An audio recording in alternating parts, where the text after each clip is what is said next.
Very good morning. आपके साथ मैं हूं Meenakshi Kandwal. Morning prime time आज सुबह सीधे रूफटॉप से आपके लिए हम लेकर आए हैं, न्यूज रूम से नहीं, क्योंकि दिल्ली एनसीआर में कोहरा अपने पैर पसार चुका है। अभी सुबह के करीब 10:05 हो रहे हैं और इस वक्त जो स्थिति है, आप यहां इस रूफटॉप से जहां तक आपकी नजर जाएगी आप देखेंगे कि घना कोहरा अभी भी इस वक्त भी चारों तरफ है, जबकि सूर्योदय हो चुका है और ऐसे में रोशनी के बाद थोड़ा सा कोहरा छटना शुरू होना चाहिए था, लेकिन अभी तक भी ये तस्वीर नजर नहीं आ रही है। हम जहां मौजूद हैं ये नोएडा का सेक्टर 18 एरिया है और यहाँ पर अट्टा मार्केट बेहद करीब है। बड़े बड़े मॉल्स यहाँ पर हैं, होटल्स यहाँ पर हैं, पूरा मार्केट एरिया है जो कि छत से आसानी से देखा जा सकता है, लेकिन इस वक्त यहाँ पर बड़ी इमारतें नजर नहीं आ रही हैं। और दिल्ली के एनसीआर के बाकी इलाकों का भी लगभग यही हाल है। जो लोग आज सुबह सुबह सफर के लिए निकले हैं, जिन्हें दफ्तर जाना था, उनके लिए काफी दिक्कतें सामने आई, क्योंकि सुबह जब 4 बजे की तस्वीर थी, हमारे रिपोर्टर्स तब भी मैदान पर थे। उससे पहले रात भर क्या स्थिति रही वो अलग अलग तस्वीरें भी आपको हम दिखा रहे हैं। यानी रात से ही ये कोहरा आना शुरू हो गया था और उसके बाद सुबह तक भी कोहरा, घना कोहरा चारों तरफ देखने को मिल रहा था। विजिबिलिटी काफी कम थी और इसकी सबसे ज्यादा मार पड़ी हवाई यातायात पर। कई फ्लाइट्स हैं जो देरी से चल रही हैं। इसके अलावा करीब 80 से ज्यादा ट्रेन ऐसी हैं जो देरी से चल रही हैं, जिनमें से 3 को तो कैंसिल भी करना पड़ा है और आसार ऐसे हैं कि ट्रेन में जो चलने में देरी हो रही है, ये संख्या और ज्यादा बढ़ सकती है। लेकिन सड़क यातायात की क्या स्थिति थी आप अंदाजा लगा सकते हैं इस वक्त कि कोहरा अगर 10:05 पर इस स्थिति में है तो सवेरे जब लोग घरों से निकले होंगे उस वक्त क्या स्थिति रही होगी। खासतौर पर अगर 10-20 मीटर तक भी विजिबिलिटी ना हो तो बहुत मुश्किल भरा वक्त। आइए अब आपको हम दूसरे शहरों की तस्वीरें दिखाते हैं। दिल्ली एनसीआर से हटकर अगर उत्तर भारत के बाकी हिस्सों की बात करें, चाहे वो उत्तर प्रदेश हो, झारखंड हो, इसके अलावा अगर हम पहाड़ी राज्यों की भी बात करें तो यहाँ स्थिति काफी अच्छी नहीं थी और हमारे रिपोर्टर्स अब कुछ ही देर में हमारे साथ जुटेंगे जिनसे हम और डिटेल्स लेंगे। लेकिन कानपुर, इलाहाबाद, पटना, इन हिस्सों में कैसी तस्वीर है आप देख रहे हैं। आइए सीधे हम चलते हैं। हमारी संवाददाता परवीना इस वक्त नई दिल्ली रेलवे स्टेशन से हमारे साथ जुड़ रही हैं। परवीना, यहाँ नोएडा में तो इस वक्त हम देख रहे हैं 10:05 के वक्त पर भी कोहरा काफी है, चारों तरफ दिखाई दे रहा है, लेकिन रेलवे स्टेशन में मुसाफिर कैसी स्थिति में है, क्योंकि ट्रेन लेट चल रही हैं और अभी क्या डेटा और मिल रहा है, कितनी ट्रेन के वक्त में बदलाव हुआ है?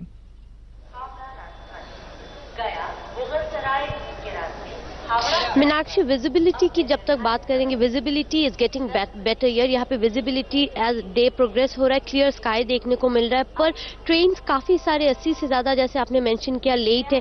20 से ज्यादा जो रीस्केड्यूल हो चुका है और अभी 5 से ज्यादा जो कैंसिल हो चुकी है। मतलब बहुत ज्यादा डिलेज हो रही है। चलिए सुनते हैं कि यात्री से जो 20 घंटे 25 घंटे कल से यहाँ तक रुके हुए हैं कि वो पहुंच जाए, इंपॉर्टेंट एंगेजमेंट है इनके। सर आप बताइए, आपको कहाँ जाना और आप कब आए थे और कितना लेट है? मैं यहाँ 4 दिन का आया हुआ हूँ, एम्स हॉस्पिटल में रुका हुआ हूँ। मेरी ट्रेन 4.5 घंटे लेट है। यहाँ भूख भी लग रही है और रोडवेज से जाने के लिए मेरे पास पैसे नहीं है। यहाँ का सिस्टम इतना बेकार है कि ट्रेन हमेशा लेट चलती हैं। हम लोग घर पे जाएं तो कैसे जाएं? और एक यहाँ पे यात्री है जो काफी कल से रुके हुए, 25 घंटा लेट है। सर आपको कहाँ जाना था और आप क्या बोल रहे हो? मौसम के लिए बोल रहे, क्या एक्सप्लेन कर? जी, हम वैष्णो देवी से आए थे दर्शन करके माता का, और यहाँ का हम वेटिंग का टिकट भी बनाए हुए हैं जयनगर तक स्वतंत्रता सेनानी का। तो कल उसका 8:35 पे खुलने का समय था। हम 6 बजे से यहाँ इंतजार कर रहे हैं। वहाँ 2 घंटा 1 घंटा लेट बताते बताते अभी 20 घंटा से हो गया आए हुए, और अभी भी माने 2 बजे 3 बजे का समय दिया हुआ है। पता नहीं अभी खुलेगी या नहीं खुलेगी। मीनाक्षी, जैसे आपने सुना है किसी 20 घंटे, कोई 4 घंटे 5 घंटे, ट्रेन डिले का जो नंबर्स है बढ़ते ही जा रहा है। बिकॉज एक आ रहा है तो they have to maintain a sequence of train जो काफी टाइम से लेट चल रहा था, एक के बाद एक they have to follow the schedule. जहां तक यहाँ पे बात है, मुसाफिरों के लिए काफी मुश्किल भरा वक्त। परवीना, शुक्रिया आपका डिटेल्स हमें देने के लिए। आइए अपने दर्शकों को हम दिखाते हैं उत्तर प्रदेश में कैसी स्थिति है और हमारे संवाददाता आशुतोष मिश्रा इस वक्त मौजूद हैं कानपुर इलाहाबाद हाईवे पर। हाईवे जहां पर ट्रैफिक तेजी से गुजरता है, लेकिन अगर ऐसा कोहरा हो तो उस दौरान क्या तस्वीर होगी? आशुतोष बताएं हमें, सुबह से लेकर अब तक क्या वहां पर तस्वीर दिख रही है?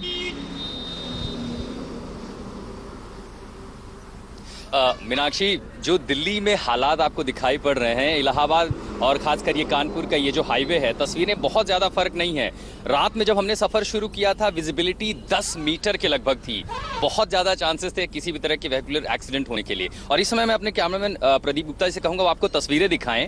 विजिबिलिटी थोड़ी सी साफ है, मौसम चूँकि धीरे धीरे सूरज चढ़ने लगा, हालांकि अभी भी आसमान में आपको देखेंगे तो सूर्य देवता नदारद हैं, अभी भी वो दिखाई पड़ नहीं रहे हैं। और एक तस्वीर आपको यहाँ भी दिखाई देगी, क्योंकि ठंड भी बढ़ रही है, शीतलहर है, तो लोग जगह जगह आग जलाकर उसमें लुत्फ लेने की कोशिश कर रहे हैं। और मैं आपको तस्वीर दिखाऊं, देखिए यहाँ 2 छोटे छोटे बच्चे हमारे साथ हैं हाईवे पर। सर्द सर्दी किस तरह से हावी है, कोहरे के अलावा भी स्कूल जाने की कोशिश कर रहे हैं, तैयार होकर के जा रहे हैं, पूरी तरह से पैक हैं कि किसी तरह से सर्दी के सितम से बचा जाए। जहां तक फॉग की बात है, अभी मैं आपको विजिबिलिटी अगर दिखाने की कोशिश करूं तो लगभग 500 मीटर इस समय विजिबिलिटी आपको दिखाई पड़ेगी सूर्य देवता के नाराज होने के बावजूद।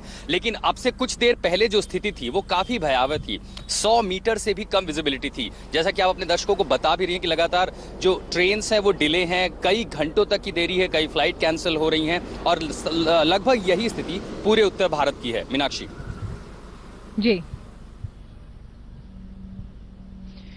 शुक्रिया। आज तो रूफ टॉप से आपको हम पूरी तस्वीर दिखा रहे हैं कि 10 बजने के बाद भी क्या स्थिति है दिल्ली एनसीआर में। और सिर्फ दिल्ली एनसीआर नहीं बल्कि उत्तर भारत का एक बड़ा इलाका है जो कोहरे की चपेट में इस वक्त है। और अगर मौसम विभाग के हिसाब से आपको आंकड़े बताएं तो अगले 3 दिन ऐसे ही रहने वाले हैं जब आपको घने कोहरे का सामना करना पड़ेगा निकलते हुए। अगर दिल्ली की बात करें तो तेज हवा चलने की वजह से यहाँ पर तापमान और गिरेगा, यानी सर्दी बढ़ेगी, तेज हवाएं बढ़ेंगी। इसलिए अगर आप घर से निकलें तो पूरी एहतियात बरतें क्योंकि तबीयत बिगड़ने की यहाँ पर आशंका है। और साथ ही सफर के लिए अगर आप देखें कोहरा इस वक्त जिस स्थिति में है उसको देखते हुए आपको और एहतियात बरतने की जरूरत है। हमारे संवाददाता चिराग गोटी इस वक्त राजपथ पर मौजूद हैं। चिराग, राजपथ दिल्ली का सबसे वीवीआईपी इलाका, लेकिन ये भी कोहरे की चपेट से बच नहीं पाया है। सुबह से लेकर अब तक की आपकी बाकी रिपोर्ट्स भी हमने देखी, अभी ताजा तस्वीर वहां पर क्या है?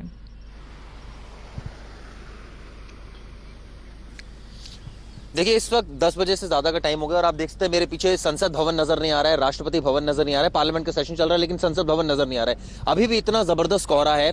विजिबिलिटी हालांकि बेटर हुई है क्योंकि सुबह 8 बजे विजिबिलिटी जो थी वो काफी लो थी, इसके बाद धीरे धीरे जैसे सूर्य देवता के दर्शन तो हो गए, लेकिन अभी भी जो विजिबिलिटी काफी कम है। जो मौसम विभाग से भी हमारी बात हुई है, 11 डिग्री टेम्परेचर भी रिकॉर्ड किया गया है। और सबसे बड़ी बात यह है कि एक तरफ कोहरा है, दूसरी तरफ जो टेम्परेचर है वो बहुत डाउन हो गया और तेज ठंडी हवाएं चल रही है दिल्ली में। यानी कि जो एक तरह से कहा जाए कि ठंड की असली दस्तक जो है वो अब आ गई है। अब जो है ठंड ज्यादा एहसास होने लगा है पिछले 2-3 दिनों से। और आज चूंकि पहले भी 2 बार कोहरा पड़ा था, लेकिन आज जो कोहरा पड़ा वो भी बहुत ज्यादा कोहरा था। सुबह के वक्त अगर देखा जाए 7 बजे के वक्त, 8 बजे के, 9 बजे के वक्त स्थिति यही। यहाँ भी आप देख सकते हैं मेरे पीछे कुछ भी नजर नहीं आ रहा है, राष्ट्रपति भवन नजर नहीं आ रहा है, संसद भवन नजर नहीं आ रहा है। मौसम विभाग का कहना है कि इस कोहरे की वजह से कई सारी फ्लाइट्स डिले हुई हैं, कई सारी ट्रेन्स डिले हुई हैं।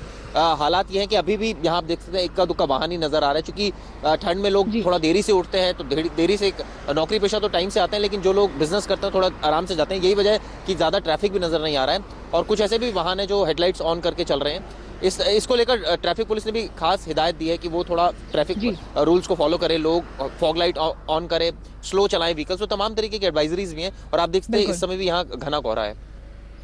आपको ब्रेक से पहले दिखाइए, आइए अब बाकी राज्यों का रुख करते हैं। उत्तर प्रदेश की अगर हम बात करें तो तापमान यहां पर गिरेगा, मौसम विभाग ने ये अनुमान दिया है।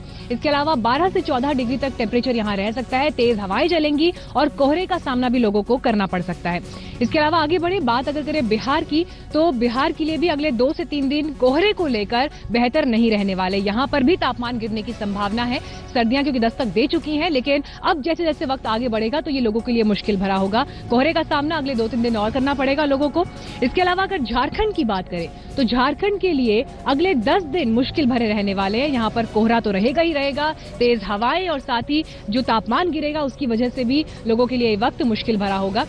आइए अब रुख करते हैं पंजाब का। पंजाब में भी मौसम को लेकर बहुत अच्छी खबर नहीं है। कोहरे का सामना यहां भी लोगों को करना है, वही हालत जो हम उत्तर प्रदेश, बिहार, झारखंड में देख रहे हैं। स्थिति यहां पर भी इसी तरह की रहने वाली है। तापमान में गिरावट, तेज हवाएं और उसके अलावा कोहरा अभी कुछ दिन और रहेगा। लेकिन अगर स्पेसिफिकली आज के दिन की बात करें तो सर्दियों की जब से शुरुआत हुई अक्टूबर नवंबर से, तो आज का दिन लोगों के लिए सबसे भरा मुश्किल भरा वक्त रहा। तो आइए अब हम जरा रुख करते हैं जम्मू कश्मीर का भी, जहां पर बर्फबारी की नई तस्वीरें सामने आ रही हैं जो आपको इस वक्त हम दिखा रहे हैं।